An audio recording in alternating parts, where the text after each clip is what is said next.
Ryan, while we're on the Dan Lanning beat here, and in regards to the transition that he's making, you hit on the offense and the defense from a nuts and bolts standpoint and a conceptual standpoint of what it's going to look like in terms of an alignment and approach. Dan Lanning versus Mario Cristobal. Of course, we're going to know so much more about the differences in how they run a football team once we're 5, 6, 8 games into a football season. But are you getting an indication based on what's coming out of his mouth and how he's approaching recruiting? And that's pretty much all it's been to date. What Dan Lanning brings to the table that may or may be similar or different than Mario Cristobal. Love it. Another great question, man. The voice of college football, Mark. Knock it out of the park. Home runs every time. I think the easiest way to see this is in how they're dressing. I think for the first time, we've had a coaching staff that actually wears the sneakers. Oregon's known for having this connection with Nike. Oregon's known for having all these different shoes that the different players have worn over the years, and nobody wore them.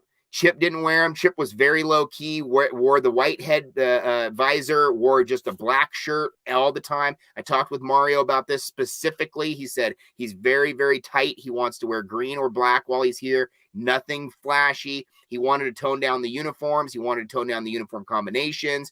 He's an old school guy, so he's not that much older than Dan Lanning, but he is decades older than him in mindset. He's an old school guy. He wanted things all buttoned up.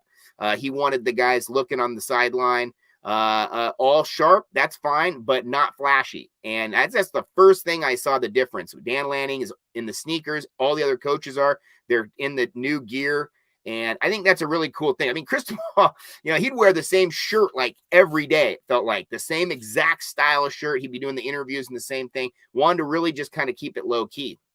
I think Oregon, has such flash to it. The connection with Nike. I think a coaching staff that's willing to embrace that is really going to be big, especially now that we're in the NIL era and everything else that has to do with that and the connections there. I think you want to see the brand. We had a couple of coaches talk about yesterday on the coaches show where they had come into a Florida house and walk into the house right after Florida coaches had left the house. And all the people got up and they're like, all right, Nike's in the building. And Florida is the brand new Jordan school, and everybody loves that or whatever. But the coaches made the comment that, okay, the real big brand just stepped in. Like the real brand is here, like the real dogs. And that kind of is a different situation. Obviously, athletic budgets like Ohio State or, Alabama have a bigger athletic budget than Oregon. But Oregon is like a pet project for Nike. Oregon has the jerseys before anybody else. They have a tremendous amount of different combinations. They have a tremendous amount of swag connected to just that program alone. And this is the first, I think, coaching staff that's really trying to embrace that.